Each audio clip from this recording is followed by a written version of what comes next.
Hello everyone, and welcome again to another Pathway webinar, Advice for the Current Times. I hope everybody's well. It's great to have everybody's company again today. I hope your week is going okay, and we're slowly marching towards the spring. Noticed some daffodils coming up and some snowdrops indeed this morning before there was a blanket of snow that covered them. But it was a nice promising signs to see some green shoots. Well, anyway, enough of such poetic stuff. Let's get on with the business. Advice for the current times. Again, today, really looking forward to it. You'll hear us talking quite a lot about the Advice Hub, which is a fundamental part of a core element really of the Pathway programme from NAHT Discovery Education, as you'll know by now. If you'd like to join the discussion at all on social media around the unique holistic view that Pathway very much has of teachers and leaders' professional development and their personal development too, looking at their well-being, their resilience, their motivation, their career ambitions and so on. And central to all of that is the brilliant NAHT Advice Hub that sits right at the heart of Pathway and lead authored and series edited, of course, by the brilliant Guy Dudley, who, as you'll know by now, has been joining us for several of these webinars over the last few weeks and months, and always hugely insightful and very, very useful. And today is no exception to that. So we're going to be looking at a packed agenda again today: safeguarding, admin and finance, leadership and governance, pupil behaviour, human resources, working with others, and always slanted towards the now, the current time, and any challenges and opportunities that present themselves right now for leaders and teachers at this most unusual and challenging time. So only remains to say welcome, Guy. It's great to see you again. Really good to see you again. You're looking well. Thank you very much. Yeah, ready for another session. Should be good. We're going to do things again. We're going to have another quiz, aren't we, again today, Guy, like we did last time? Which we are.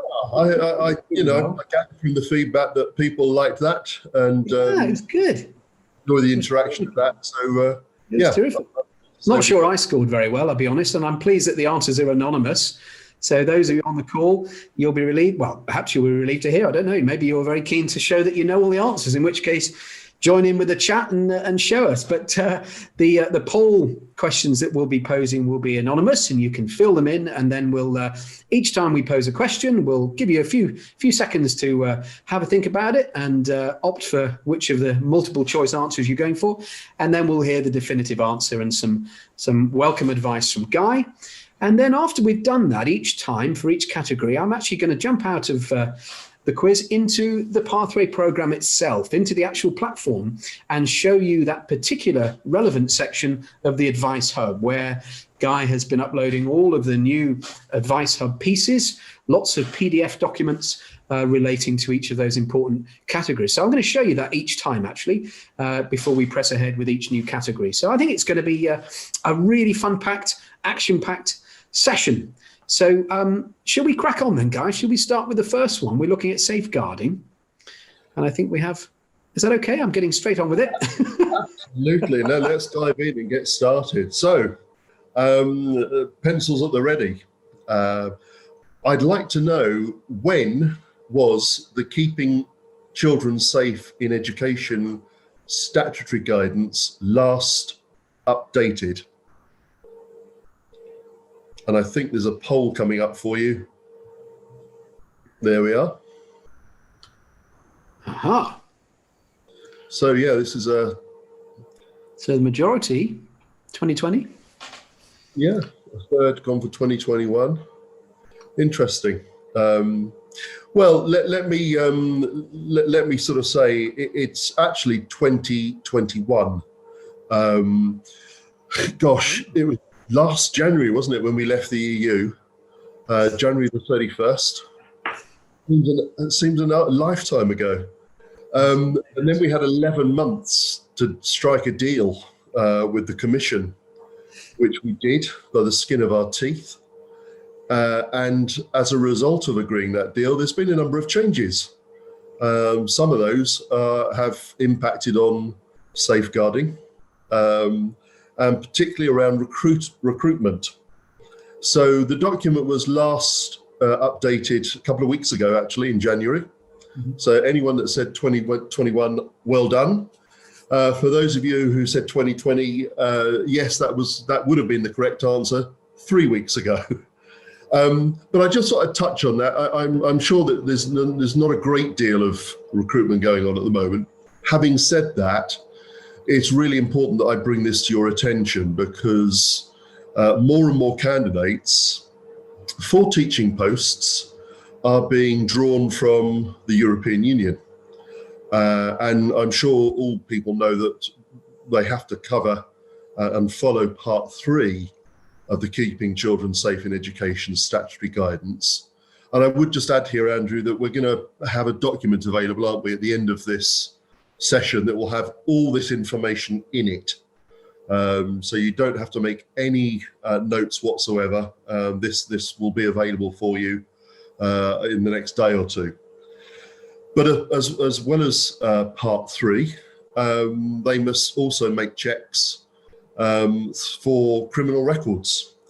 So just as people in the UK are checked against the disclosure and barring service system in this country, there is an equivalent system for applications that are made by overseas candidates. That's now maintained by the Home Office, or has been for some while. And again, the link to that is involved and included in this information.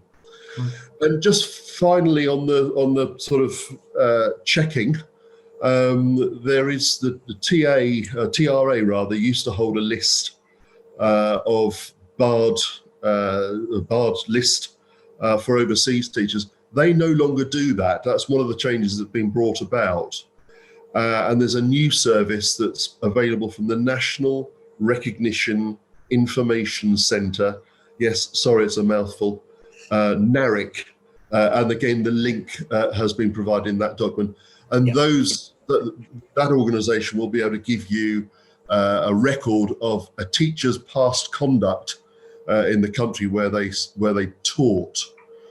And just finally, on this section, I would say that the TRA Teacher Services System was no longer available from the 1st of January. And now that people that are schools that are recruiting now have to use the NARIC system, details of which are available in this text. You know, there's a number of points I've made in the narrative for recruiting teachers from overseas. There is a wider piece in the Advice Hub, which Andrew's just going to touch on now. But I think even if it's not relevant to you now, I think the importance of sharing with this with you today is just that you're aware of it, that there have been some changes in 2021.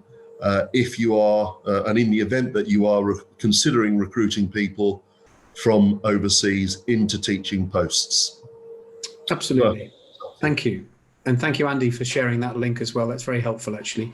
And as Guy said, we'll be sharing lots of the links to the documents that Guy's been referring to just now in the accompanying document that is accompanying this webinar, as always. But just for now, if you don't mind, Guy, we'll have a quick jump into the Pathway platform as I promised.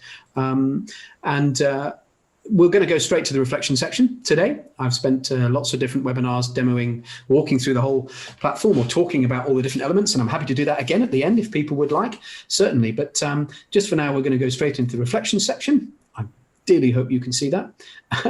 And we're going to have a quick look at the Advice Hub. And seeing as we've been talking about safeguarding, you'll see all the different categories here. And if you click on each one, you can find just a little sort of preamble about what to expect in each of these. But let's click on the safeguarding one for now, where Guy and his team have authored all of these documents, so you can be absolutely certain that they're quality assured and they're constantly being updated, which is great.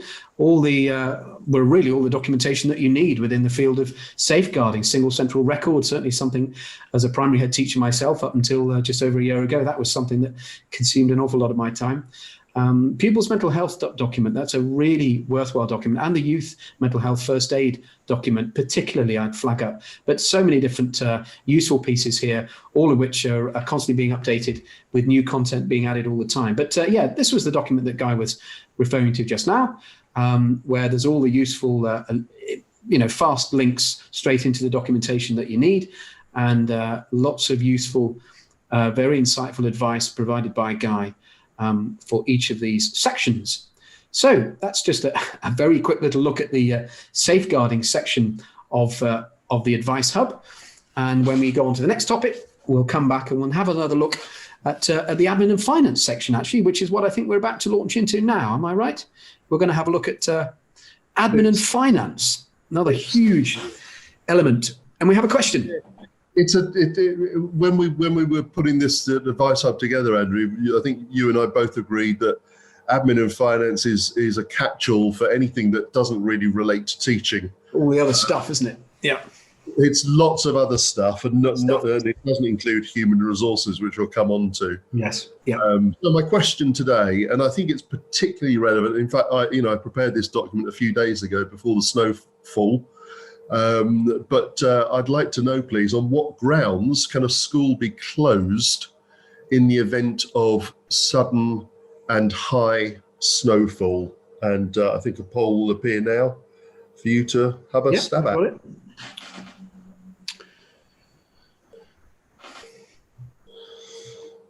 Yeah, well, I think the overwhelming majority have said health and safety. Of course, the other two aren't wrong, but the grounds on which you can close the school are indeed health and safety. And I know lots of countries, and I know where you are, Andrew, on the east of the country, have been hugely affected in the last 48 hours. Really deep here. And this snow, we've had a little snow down on the south coast, which is very unusual. So it is health and safety. There's not many reasons that you would close a school, and health and safety is probably the number one. But we've got some advice on the Advice Hub about snow and floods. If people cast their mind back to last year, there were huge areas of the country, predominantly the Midlands, that were impacted by floods, and including schools. And our advice is concerned primarily with the unpredictability of the snow. But what we'll do is we look at our advice, what you can do in anticipation of the snow, the leadership decisions you can make, both when it arrives and when the thaw sets in, which is often when it's at its most dangerous. And finally, we've provided, I've worked with the Environment Agency to provide some practical advice on dealing with flooding. And of course, like lots of things to do with health and safety, Andrew, you don't need it until you need it. Yeah, so true. And whilst the Health and Safety Executive and their website, the Health and Safety at Work website, is hugely helpful, I think this little piece of advice probably only needs to be read once a year. It's probably a 3 or 4 minute read, but it absolutely covers everything that a school leader and teachers and support staff might need to know in the event of sudden and heavy snow. So it's worth a little bit of time just getting familiar with that one. Perhaps it's often the way, perhaps I'm not alone in this, I don't know, but certainly when I was a school head teacher, I wouldn't really properly consider the protocol and procedure and the rules and regulations about snowy days until it snowed on the early morning. The last thing that school teachers and school leaders want to do is close a school. Of course. But, there are occasions when they are going to have to consider a full or a partial closure. Sure. So again, within the Advice Hub, which is lead authored and series edited by Guy and his team from the NAHT, we have the admin and finance section that Guy's just been talking about now. With, as you can see, I mean, this kind of proves all the different areas. There are many tentacles of admin and finance, of course, obviously, inevitably. And these are some of the resources that are on display at the moment. Some very, very interesting pieces here, all of which are so important. This is an interesting one that we've just been talking about. Lots of other different health and safety, school transport, GDPR data and its use in schools. We all know very much about that from a year or two ago, but on it goes. Actually, an updated, refreshed document on GDPR, but this is the snow floods piece and inclement weather. the snow cometh. Certainly has in Suffolk, that's for sure. Very deep here. What to do? What to do when the snow melts? Yes, it's often the most dangerous time when the snow melts, because it's when some of the ice is exposed. Actually, snow itself isn't that treacherous, but it's the ice underneath the snow that's... and of course, we're never really ready for it here, are we, in this country? Probably never will be. Never will. Not really. Not really. No, we're not. Great. Okay. Reminds me of my very first day, actually, as a head teacher. The very first day of my first headship. By lunchtime, I'd closed the school, actually, because we had no water. There was it had been shut off because of some work that was being done in a neighbouring village. So we actually had no water. The toilets wouldn't flush and we had no water in the kitchen. So by midday, I actually closed the school on my first day. And I have to say, it proved that I proved to be very popular with the children, but most unpopular with the parents. Some of whom thought I might have done it as a ploy on the first day just to gain popularity with the students. But anyway, never mind. Onwards. Onwards to, funny enough, leadership and governance we're talking about, aren't we, Guy? Absolutely. Well, I hope that's easy. We've covered a couple of sort of relevant grounds here, and this one was particularly relevant at the beginning of the pandemic. And we had, I would say, thousands of questions posed to us by school workers and leaders and school business managers about whether or not it was lawful to reduce the school week for things like deep cleansing, etc. So the question is reducing the school week lawful? And you'll get a poll popping up. Be interesting to see the answers on this one, Andrew, won't it? Well, it was certainly in the news, wasn't it, last year? I read a lot about it. It was, and I had to work very closely with, some of you may know Simon Thomas, our head of legal, who on this one, because it's, the clues in the question, it sort of is reducing the school lawful, and I had to turn to someone with about 40 years experience of school legislation. Well, the minority can give themselves a clap because actually the reducing the school week is lawful. I'm not suggesting for one moment it's easy, no, but it is lawful. Interestingly, since 2011, governing bodies have been free to structure their school days. Right. There is nothing set in law to say a school day should start at a particular time and end at a particular time. Right. And this is one of the most read advice documents we have, Andrew, because it sets out that the complete considerations that schools and governing bodies have to take if they are reducing the school week. Some of them do it because one of the most common questions was why? Why would you reduce the school week? Well, the obvious one would be to save money, but it doesn't save an awful lot. One was to keep the school safe, as schools chose that time to do deep cleansing. Right. But there's lots of reasons why you might not want to consider it. But yes, you can reduce the school week to 4.5 days a week. You can't do it any less, unfortunately, because the law does state, and again, this is all in the document we'll send people, for schools in England and Wales, there must be 2 sessions per school day, right, and therefore 380 sessions per school year. Right. Now, to get to the 380, to do the maths very quickly, and at the risk of sounding like Carol Vorderman, you effectively take the number of school days a year, which is 195. You reduce that by 5 for inset days. That leaves you with 190. Because there must be 2 school sessions a day, that's twice 190, which is 380. And to do that, you need to deliver 10 school sessions per week. Right.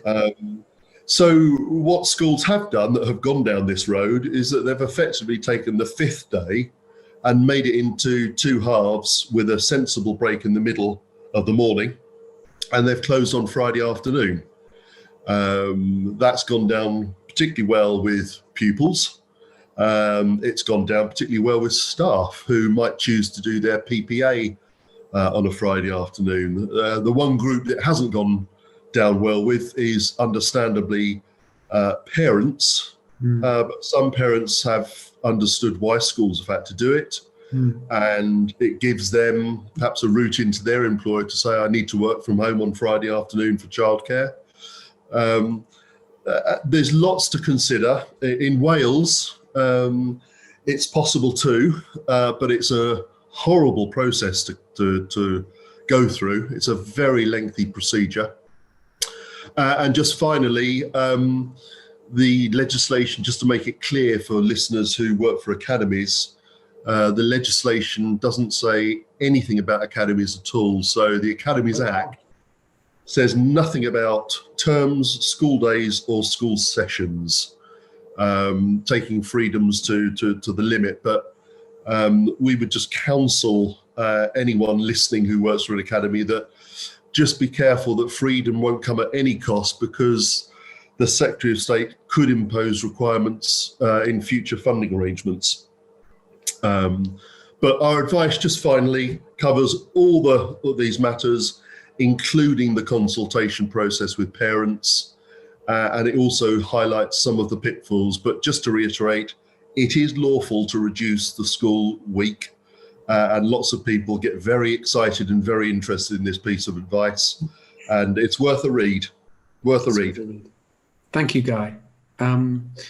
Thank you. And this is, of course, part of the one of the documents that actually is featured in the Pathway Advice Hub under Leadership and Governance. So again, some really, really interesting pieces here. I mean, this is the one that we were just talking about, but lots of other interesting sources of information here relating to leadership and governance. And this list is always growing all the time. Guy is always submitting more documents every week. Yeah, some really interesting advice here. Not an easy thing to do, but certainly lawful. Okay. The ones that often get the most traction, Andrew, the commissioning the review of governance. Yeah. Especially if schools have got tricky governors that they want some help and support with, but also how to best structure their governing bodies. So there's not as many documents on this one as you might expect, but they're all very, very readable and all very relevant to leadership and to governance. And it's the one that's probably got the most potential to grow beyond its current position. And of course, because as you know better than anybody, leadership spans the entire gambit of all the different categories on the Advice Hub. Leadership is inside all of the other categories as well, isn't it? But it is, absolutely. The nature of the job. Yeah. Fascinating. Great. Thank you. Absolutely brilliant. Well, on we march. And we're going to look at, we're going to look at pupil behaviour now, aren't we, Guy? There's something on your mind here. Yes, again, we call this advice for the current times, and this is current, but a sort of generic question to kick off with. What's the maximum number of days, school days, that a pupil can be excluded in a single academic year? So maximum number of school days that a pupil can be excluded in a single academic year. And here come the results. Right. Well, those who went for the third category of 45 are correct. The maximum number of days in a school year is 45 days, and that's set out in legislation. The reason I wanted to include it today, Andrew, is that there have been a couple of changes that have come about as a result of the pandemic. Right. Nothing seismic, but relevant and significant nonetheless. And these changes are kicked off in June last year, from the 1st June, and they remain in place until the 24th of March this year, 2021. So if there are any further changes to that, we may include them in one of our newsletters that I know you're going to mention later. Yeah. But the two quick changes for people who are involved in any school exclusion process are the use of remote access technology for meetings for governing bodies or independent review panels. So the use of remote technology, and the deadline for applications for an independent review. Naturally, COVID-19 has slowed things down as many children haven't been able to make it into school, or simply aren't entitled because they don't fall under the category of falling into school, but many have, as we know. So the changes really relate to the fact that if it's not been practical for a review panel to meet in person within the original time limit of 15 school days, that can be extended to 25 working days. And it can also be extended to from 15 to 25 working days, school days, if it's not been practicable to meet by way of remote access. So again, nothing seismic, nothing significant, but it is really important that people understand that if you are considering exclusion, 15 days for the review panel to meet and for a meeting to take place in lieu of face-to-face has been extended from 15 to 25 days. And that's, again, applicable until the 24th of March this year, when I understand it will be reviewed shortly before that date, and new regs are going to be published beyond that date. And this is all covered in our advice hub section, which I know you're going to touch on now, Andrew. Yeah, absolutely. Yeah. Thank you. Gosh, it's complicated, isn't it? There always changes, constant changes all the time. Just when you think you've got it. Yeah, absolutely. And I think, we title these webinars well, don't we? Advice for the current times, because boy, these are current. They're current for another 6 weeks. And the changes that came in safeguarding only came in 2 weeks ago. So wow. We're talking about significant changes that have been made in the last few weeks and only have a few weeks to run. So yeah, it certainly is current. So I suppose really when one has Pathway, it's probably worth, if you have the time, it's probably worth constantly revisiting the advice hub, not only for when you have a specific piece that you need advice on, but actually just to stay ahead and just to preempt. And the newsletters, which I'll showcase at the end of this chat, is a really good place actually just to stay ahead and preempt the changes that are coming. So you're aware, because it was clear from the poll, and I include myself in this, perhaps not everybody on the call knew it was 45 because it's only changed recently. So absolutely. Yeah, absolutely. So we're on pupil behaviour, and this is the category on the advice hub within Pathway that has lots of interesting pieces here. And school exclusion during the pandemic, I think that shows how current some of this advice is actually. Really interesting pieces. The teacher's pet having a dog in the school was an interesting read. I enjoyed that. Yes. Having done that. It's funny when we've had several members who have introduced a dog into their school as a result of our advice. Really? And they have said it has made an enormous difference. Yeah, it does actually. Not just for pupils, to staff. Yeah, no, I would echo that. Almost different. Yeah, I found that myself actually. In my case, I started sneezing more. So a real weighty tune, this one. This is a really detailed piece on exclusions during changes to the exclusion process during the pandemic. So really important piece, that guy, and thank you for uploading all these great pieces. And then some FAQs on excluding pupils from school as well. Certainly as a primary school head teacher in a town here in Suffolk, it's something that involved quite a bit of my time, and And I spent a lot of time worrying about this one, as we do, don't we? We want to do the right thing. We want to do the right thing by everybody. These are tricky areas. I mean, no one wants to close the school because of snow. No one really comes into the profession wanting to exclude a child. Of course they don't. But when you do these things, you have to do them well, and you have to do them well first time.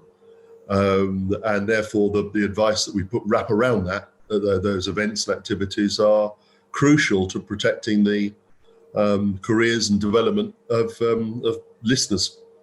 Well, I think that's what I love about this hub, is that certainly when I was ahead, it was very much about, am I doing the right thing? Can I do this? Is this the right thing to do? Is it the legal thing to do? Am I on a sure footing here, or am I on wobbly ground?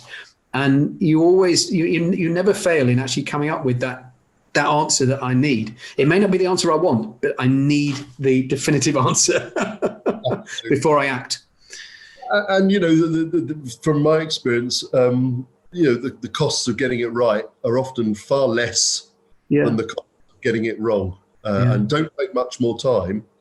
But yeah, there are certain areas where you just need to get things right, and this advice helps you to do that. Absolutely. So, well, I mean, this is quite a nice little segue into the next topic, which I think many leaders on the call will recognise uses up an awful lot of your daylight hours, and that's human resources. That sounds cynical for me to say that. I'm sorry, but it's just the way it was. Spend an awful lot of time on HR. So what's on your mind here specifically, Guy? Well, it's difficult to ask too specific a question around the current pandemic. So I'm going to go for a very, very broad one, which will test people's knowledge about this area. So we don't have a poll for this one. So could I either ask you to write your answers down in front of you, or to pop them in the chat box, if you don't mind, whichever. Absolutely. So the question is, what are the 5 grounds for a fair dismissal? The 5 reasons that you can fairly dismiss an individual. And we'll give you 30 seconds or so to get some of those down. You may get a few of them. My background, Andrew, as you know, is very much steeped in HR, and I've spent 7 to 8 years dealing with HR issues for NAH team members. And I would say of all the issues, these are the ones that really give head teachers the most sleepless nights. Absolutely. There are other areas like exclusions that are, you know, trouble a head teacher, but generally there's an answer. In HR, which is, if it had a colour, it would be grey. There often isn't an answer, but there's a right way of doing things and a wrong way. I'm surprised there are 5 grounds, actually. Did you say 5?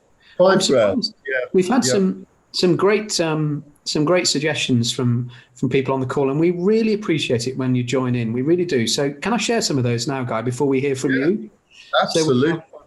Thank you, Rosette. We have gross misconduct. Sorry, I don't mean we have gross misconduct from Rosette. I think I need to rephrase that really. But thank you for suggesting that. Debbie, gross misconduct. Health capability. Mm-hmm. From Terry, we have competency, safeguarding, misconduct. We have gross misconduct as well. Forgive me, I can't quite see your name. I'm guessing it may be Alison, but I can only see the first few letters there. Gross misconduct. We have conduct capability, redundancy, illegal conduct. Thank you. Again, can't quite see your name there, but thank you very much for that. We have Rebecca.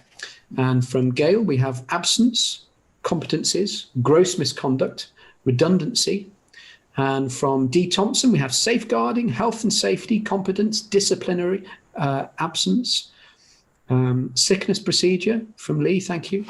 A safeguarding issue is suggested from Helen. And from CT Atwell, we have financial impeculiarities. That's an interesting one. Wow. Okay. So lots of interesting ones there. Thank you so much for that. I don't think I've got my list correct. So let's hear what is the definitive answer, Guy. Drum roll. Here we go.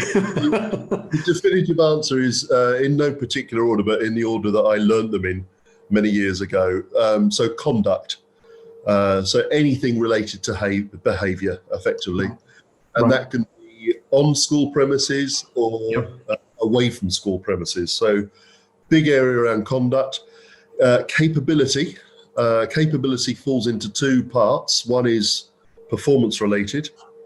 So someone is unable to do their job or can't do their job because they just haven't got the capability to do so. The other is ill health capability. So someone's not well enough to do the job that you pay them to do. So there's conduct and capability. That probably accounts for 70 to 80% of dismissals. So the other three less common ones are redundancy. Redundancy actually does count as a dismissal because bringing someone's employment to an end. The fourth one is someone got it. Sorry, I didn't catch their name, but it's breaking the law. So if someone has broken the law and is convicted of doing so, you are then able to move ahead with a gross misconduct hearing, but dismiss them specifically for that reason, because they've broken the law and are no longer able to work because they're detained somewhere else. And the final reason is the one that very few people get, and it's the catch-all, and it's called SOSR, some other substantial reason. And there's always a wry smile that comes across people's faces, and they think, well, what on earth is that? It's effectively where you're unable to work with someone, they're not the right fit for the organisation. There may be a reason that they're no longer able to work that doesn't fall into the other categories. It could be some sort of reorganisation of roles and responsibilities that falls short of a redundancy, but ends up in a role that they effectively don't wish to do. So it's some other substantial reason. So we've got capability, conduct, redundancy, breaking the law, and therefore unable to work as a result of breaking the law, and some other substantial reason. Of course, breaking the law doesn't automatically lead to a fair dismissal. You would have to investigate that further. But obviously, if they were passed a custodial sentence, they would no longer be able to do their job. They've probably brought the school into disrepute, and that would be enough. If they're arrested, there's every chance they could be de-arrested. But you may want to sort of pick that up under conduct. So one or two of these rare areas often get shifted into another once they get investigated. That's it. I suppose that would have to happen because right at the moment, Guy, what's on my mind? This isn't on my mind because I've personally experienced it. But what you were saying there about the breaking the law is that I suppose with an almighty backlog at the moment of trials and so forth, one wouldn't dismiss until the person was convicted. Yeah. So there's going to be quite a lag, isn't there? What would one do then if that happened? You're waiting for the conviction if it happened. Yeah. I think you'd have to do a risk assessment and probably spend based on the risk assessment. Right. Okay. If they were arrested for reasons that you felt were incompatible with continuing work in a school, then you would suspend them. If they were arrested for, speeding, you might want to stop them driving the school minibus. But that doesn't necessarily impact on their teaching capability or so I think a risk assessment and then you might have to look at suspension and possibly on pay or on no pay, depending on your pay policy for the school in those circumstances. So we've had an interesting question from Gail, which you may have just answered. I'm not sure. Forgive me, but so Gail says, what about if somebody is arrested and then exonerated? Well, when someone, I don't talk from experience here, but when someone is arrested, they can be de-arrested. Yeah. After a sort of cursory investigation, there's no case to answer. If they're exonerated, completely exonerated, I think it would be, again, down to that risk assessment. It would depend on the nature of the offence. So if the nature of the offence was relating to children, for example, and therefore skirting around the areas of safeguarding, the school would have to make a judgment about whether the continued employment of that individual was sustainable in light of the offence and the caution that was passed, or the sort of trial thereafter. It still may have brought the school into disrepute. So thank you. Do you mind if I just pose a couple of questions, Guy? No. We've had from people, but before we move on to the final category of working with others, one from Andrew Taylor. Thank you, Andrew. How long can someone be off ill before ill health capability comes into consideration?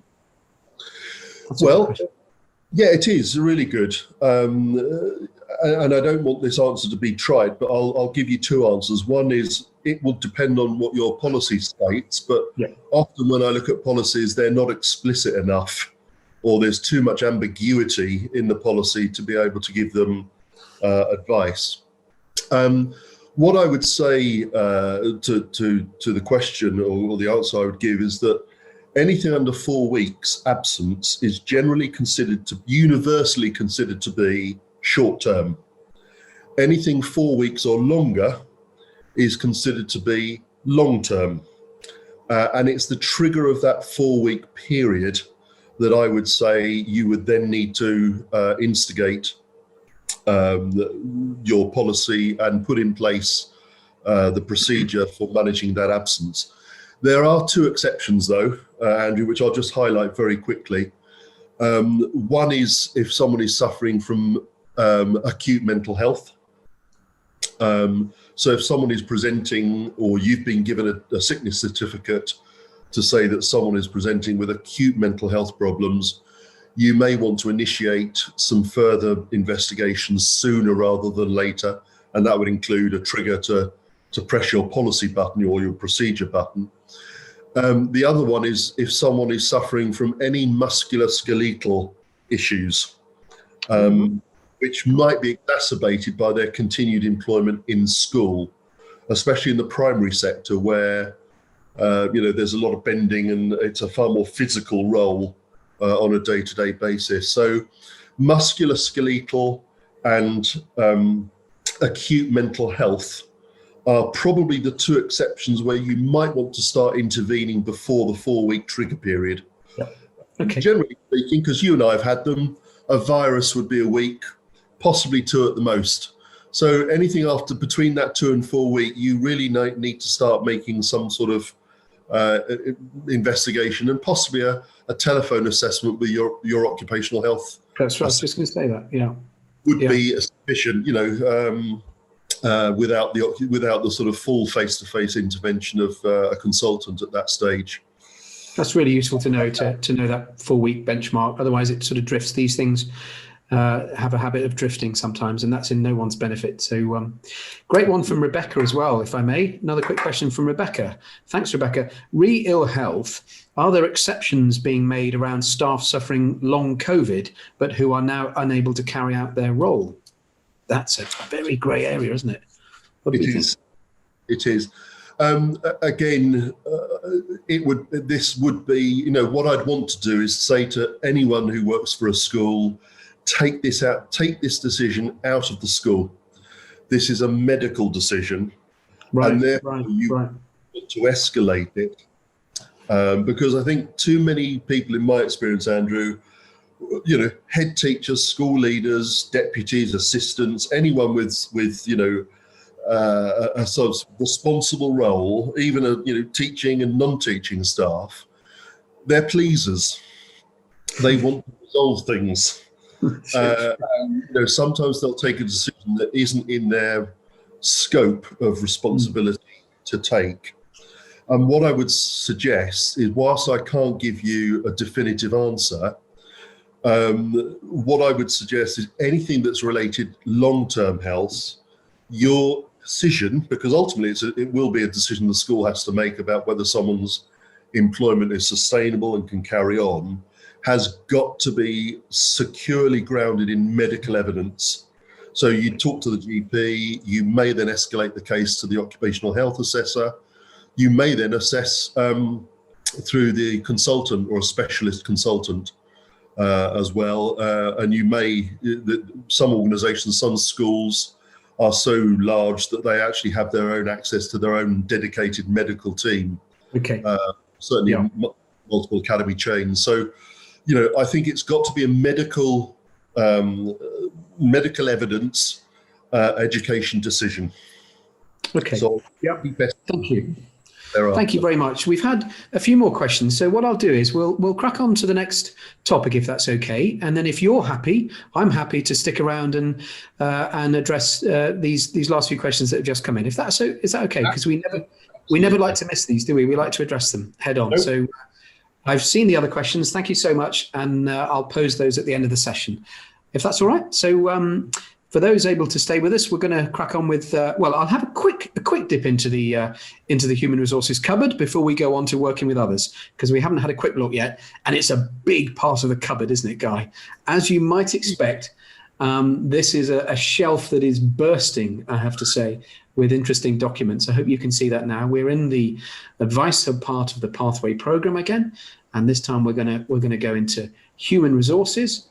And I think you and I spend a lot of our time uploading, well, you author them, I upload them for you, but documents into this part of the Pathway Hub.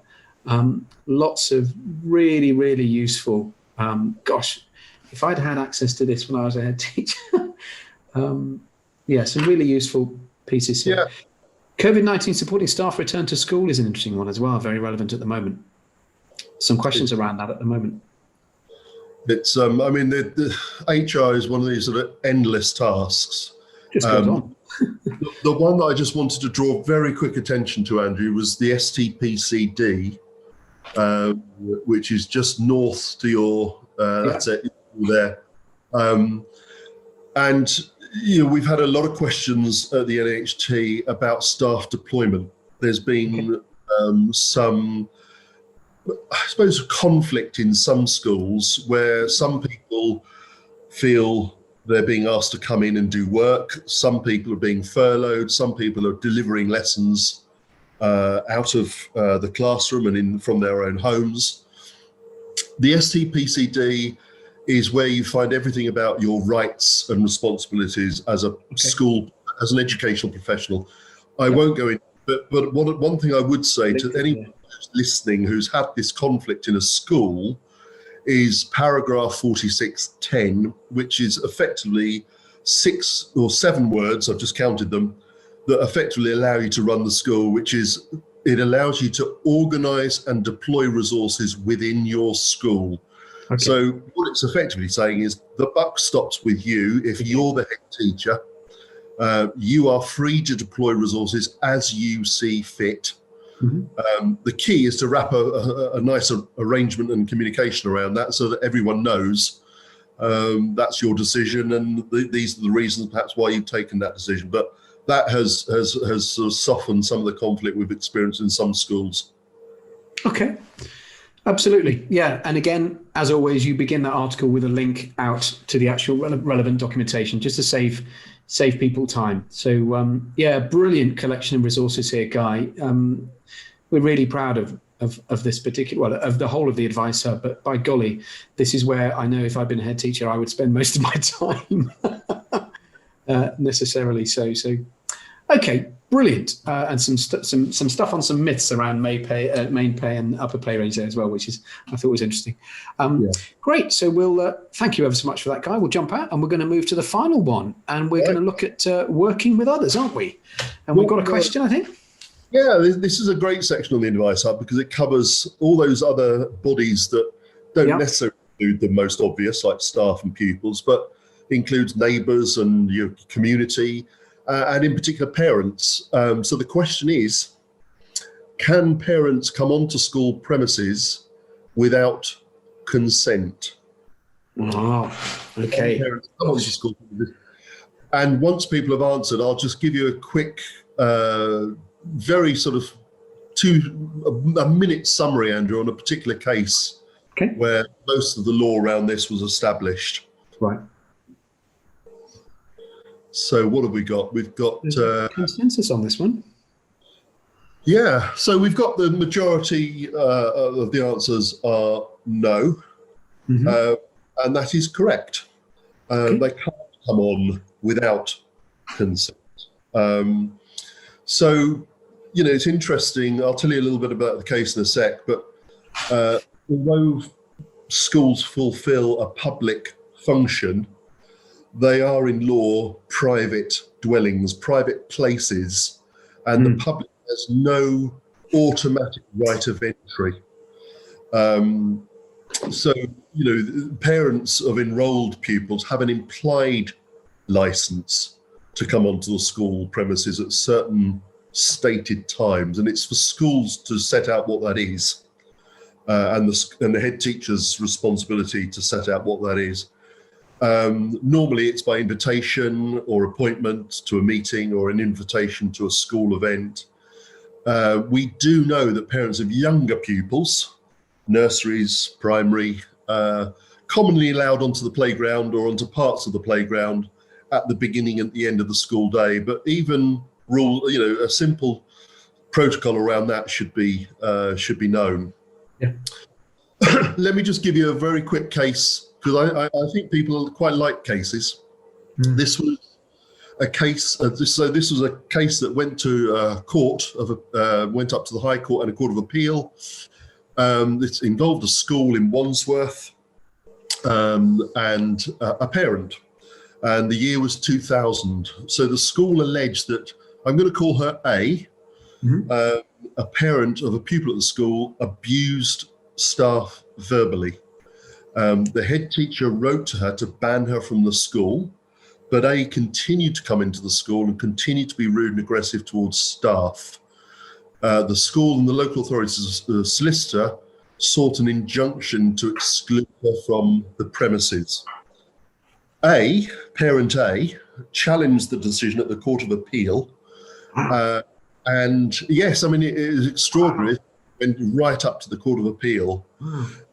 And at the hearing, it was held that the letter had withdrawn, the letter that the solicitors of Wandsworth had written to parent A had withdrawn her license to come on. Right.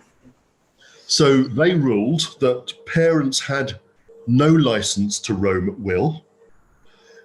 However, and roam at will is a sort of legal expression. However, the court distinguished between the types of license parents had and whilst the school was entitled to exclude, and they used a textbook seller. And they didn't mean that metaphorically. They meant someone who was sort of a commercial salesperson to the school. The same was not the case with the exclusion of the parent. And what the parent should have been allowed to do is to make representations once the head teacher had indicated what they were proposing to do. So slight subtlety to that case, but effectively the court said parents cannot roam at will. Isn't that interesting, Guy? Because certainly I had some experience of this as a head teacher, that many parents, well, some parents, if not many, would certainly feel that they had an automatic license to enter the premises because their children are in it. Absolutely, and I think children are in it. I think when you hand your child over, you're sort of basically saying to the school, in loco parentis, a court will judge. Interestingly, a court will judge how the school treats a child. As the benchmark, the benchmark they use for that is a reasonable parent. They don't define it; they just say reasonable parent. But our advice on the two very quick points. Number one, the reason I've included it is that we've had a lot of reports that parents are coming onto schools premises, especially when their child has been refused admission. Okay. Also, I wanted to just let people know that our advice, which has been put together by me and the NHT's legal team, covers drafting a policy for your school, carrying out a risk assessment, as well as the process for barring visitors and the legal remedies you can take to deal with and resolve matters relating to abusive visitors. Abusive visitors are, all schools should have zero tolerance towards them. And of course, it's an incredibly difficult thing to manage personally and professionally. And therefore, this is one that I would really plug as well for people to have a good read of. It's well worth your time. Okay, brilliant. Let's have a quick look at all the hard work that you put into this particular section of the Pathway program, then, if I may. Just going to share the screen. I hope you can see it now. So we're back into the Advice Hub again, the main part, where you have all the different categories, and we've just been talking about working with others here, with a quick preamble here to tell you what to expect, and then a whole range of different resources that we've just been talking about. And I'll click on that in a moment, but there's some other crucial pieces of advice here about working with others. Some really interesting pieces here, always being updated all the time, either replaced with new advice or augmented and added to and so on. And I think perhaps this is the one you've been kind of talking about, isn't it, really, today? Absolutely. It's a really extensive document, this one. This is a big one because it's a really important issue and a delicate one to deal with. And a good topic, Andrew, if I may, just, for people looking for topics for insight days, it's actually quite a good one to use for a training topic for an inset day. Yes, yeah, Often the of course. people that have to deal with it are the people sitting at reception in the first instance. And there's that case from from Wandsworth. So it's important that people have a sense of it. It's a great document. I mean, you'd expect me to say that, but I would say it really is something that head teachers should have in their arsenal of documents. Great. So you can see this is a novel in itself, and it's filled with really, really useful information on that one. I'm so pleased you provided so much, because certainly it's something that worried me considerably, actually, dealing with abusive visitors. We had injunctions and all manner of all different things. And sometimes the person who loses the most in all of this is the child, isn't it? So great. So while we're here, we thought we'd just have another quick look at a couple of other categories, actually, that we haven't mentioned today, but we wanted to share them with you, which is the newsletter, first of all. And Guy, you post newsletters here every term, maybe a couple of terms sometimes? Yeah, I mean, I aim to do it every half term, but I wouldn't produce one for the sake of producing one. But we've done 3 since October, so if that gives people a sense of how often they are. And of course, there's a lot to report at the moment. And the purpose of the newsletter is not necessarily to write a whole piece of advice on it, but it's to give you the latest breaking news and the latest, it's the links really between the advice. It's sort of, well, you'll see if we sort of touch on it now, but yeah, again, if you want a sort of quick read of what's going on in the world of education, and we're all busy with our heads down. I'm paid to keep my head up and look around. I'm the meerkat that stands on top of the. That's right. That's a good analogy. So there's some good ones in the very latest edition of the newsletter. Gosh, there's a lot in here, Guy. Terrific. So there'll be another one due probably in March time, I suppose. You'll do another one. Absolutely, before the Easter break, but I would imagine sometime in March, especially in light of quite a few decisions being taken towards the end of March. But hopefully people can see there's a little bit about the paediatric first aid qualification there. And there's some other links there as well for people, in other news for people as well. There's some other links there for people that they can, again, click straight onto. Without having to sort of do all the digging and the excavation for them amongst all the information they receive.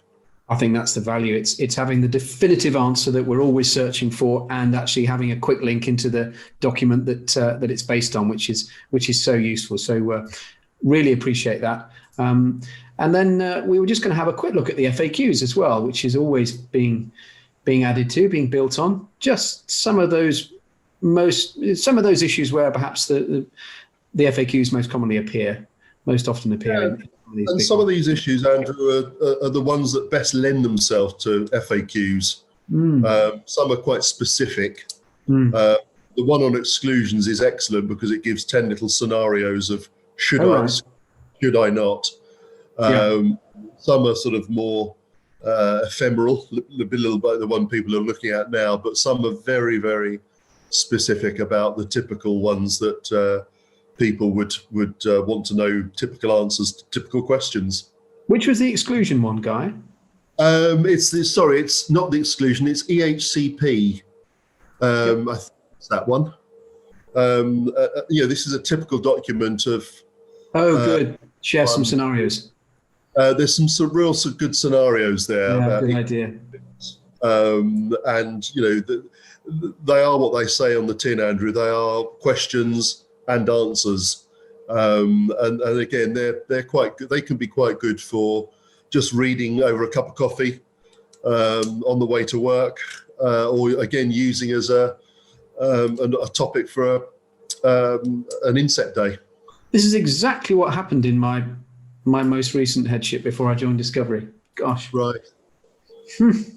Yes, it's a common question, very common question. Absolutely. Yeah. So I think these supplement, the advice is very much sort of static documents until they're updated. The news are very much sort of the dynamic bit. And the FAQs are those areas where we get a lot of questions, and actually the best way to deal with them is provide some short answers. Absolutely. Yep, absolutely. Brilliant. Thank you very much. Well, we've touched on the advice hub, which appears within the Pathway program, and on many of these webinars, I've given a walkthrough of the Pathway program, the orientation, the navigation section, and so forth. And I'm very happy to do that again at the end of this. If people have a few minutes left, we've gone over time already, but I'll do that anyway. I'm happy to do that to an empty room, to be honest. But for now, I don't want to keep you too much longer, Guy. So thank you so much for yet again sharing your wisdom. And when I say wisdom, I always mean what I shall do on Monday. That's always been wisdom for me. And you always give us advice as to what to do on Monday. Shall we just, if people can spare the time, why don't we do what I promised we'd do, which is pose some of the questions. We probably can't pose all of them, but we will share all of the questions with you, Guy, offline. And you never know, you may be able to ping over one or two answers and things. But I'm just going to scroll up to some of the questions that we were posed right at the beginning, which I did say that we'd share. Thanks, everybody, for all your comments and things. Been really, really helpful. This is a question that came in from Helen. If a member of staff is waiting for an operation, but this has been cancelled or postponed due to COVID, do you have any advice for that? Presumably they're still working if they're waiting for the operation. Right. I think it would be entirely appropriate to sit down with that person, because I think not only are they waiting for the operation, which means that the reason they need an operation may be exacerbated by continuing to work, or they may be feeling acutely stressed by the fact that it keeps on being challenged all the time. Again, I think it would be entirely appropriate for them to have an occupational health assessment, and it doesn't have to be face-to-face. This can be a telephone assessment, so that person can share their concerns with a medically qualified professional, either a state-registered nurse or a qualified GP, and the impact that it might be having on their work. That's the whole point of occupational health. GP will assess your clinical health. Occupational health will assess your health related to your job, hence the title.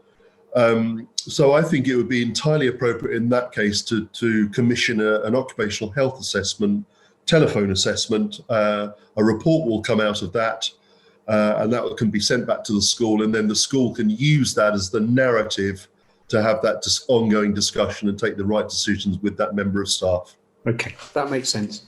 I'm going to just pose one more, and then I'm sure a lot of people need to go now, but it's, again, a COVID-related one, and we want to try and really get to these that are still relating to the COVID situation, and it's this. And I'm just checking, I think it's from Alison. Is that right? From Alison. Thank you, Alison. How do I manage staff who have loved ones who are seriously ill with COVID? I have given time for compassionate leave. So is that the right thing to do? And how do we manage how long that compassionate leave should be? Gosh. Yeah, and you know, I guess it depends where the loved ones are. I mean, some loved ones might be living in the same household, some might be in care homes, right, in hospitals, and other. Right. I think it's extraordinarily difficult. My first reaction would be compassionate leave, right? Sort of some flexible. It may be that you just want to work flexibly.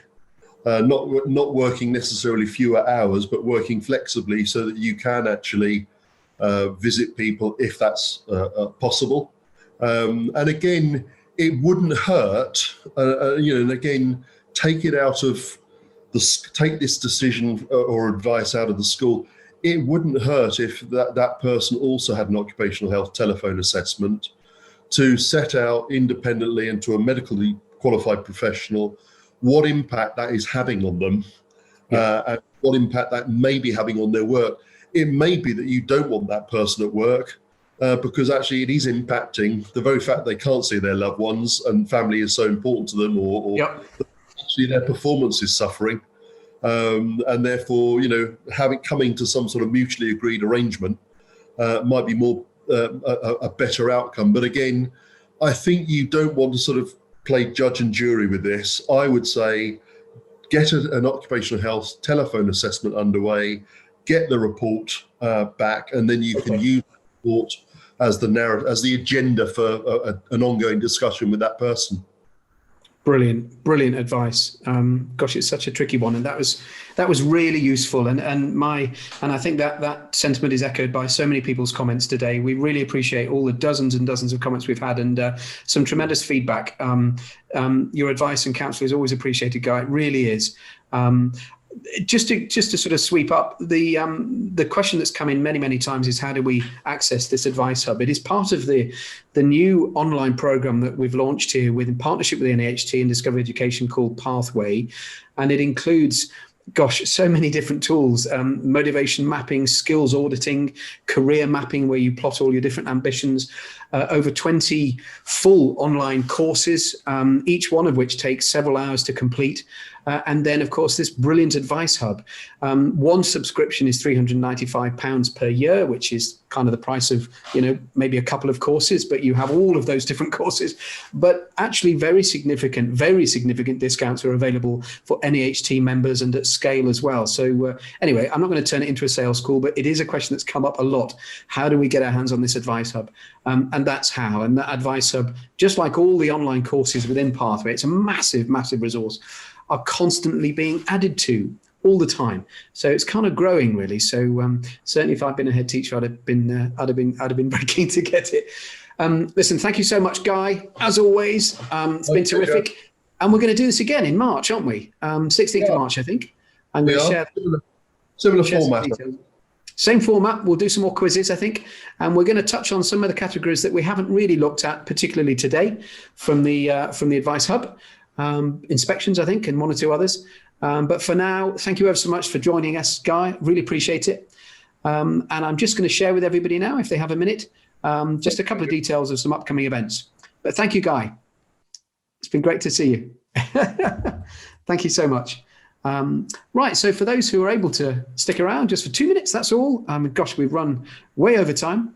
I'm actually just going to share with you just some details of some other events, including another one of these brilliant webinars, which is coming up, Advice for the Current Times, on the 16th of March, 2021 at 4 p.m. So do join us for that, where we're going to do it all again, touching on some new pieces of advice for the current times, which, as we all know, the current times are changing daily at the moment. So let's hope we have lots of good news to share by the middle of March. Very much hope so.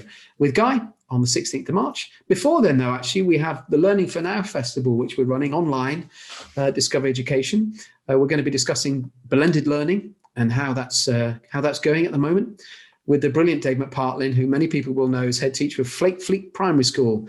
You may have heard a lot about Dave and his brilliant school.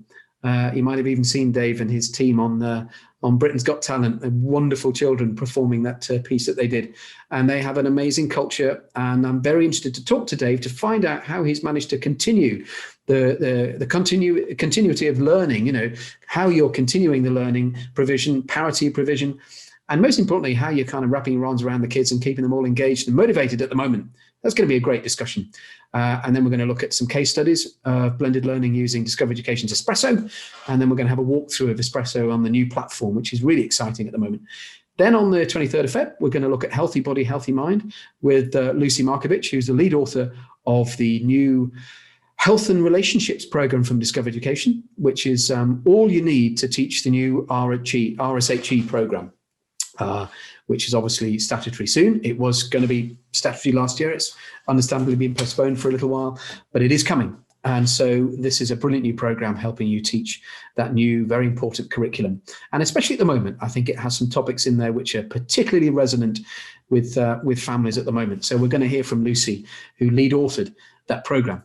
And then 25th of February, we're going to be talking with the brilliant Ruth Davis, NHD president, no less, and a very experienced primary head teacher, and Hannah Tudor, another really experienced primary head teacher. We're going to be talking about how we support the whole teacher remotely and in school. And we're going to actually talk to the author of the motivation plan within the Pathway program. There's a huge guidance to motivation authored with me actually by the brilliant Mark Turner. So I can't wait to talk to him in person about the nature of motivation, what it is, and what it means to be motivated, and the things that demotivate us as well at work. Lots of insight there. So I hope that's been useful for you. So if you'd like to find out more about this extensive Pathway program with all those online courses and the advice hub as well, do check out this website here. Find out more there. Do get in touch with us. I'd love to hear from you. We can give you some demonstrations yourself in your own school before you need to commit. Very happy to walk you through the program. Just get in touch or join the discussion on the whole teacher. Gosh, we've all been together for a long time now, so it's time to give you your time back and to go and have a cup of tea. I'm going to do that before the next one. So great to see everybody, and thank you so much for joining us. If we didn't get onto your question, we'll certainly try next time, but I'll share the questions with Guy, so hopefully he can get in touch. Thanks again, and stay safe. See you soon.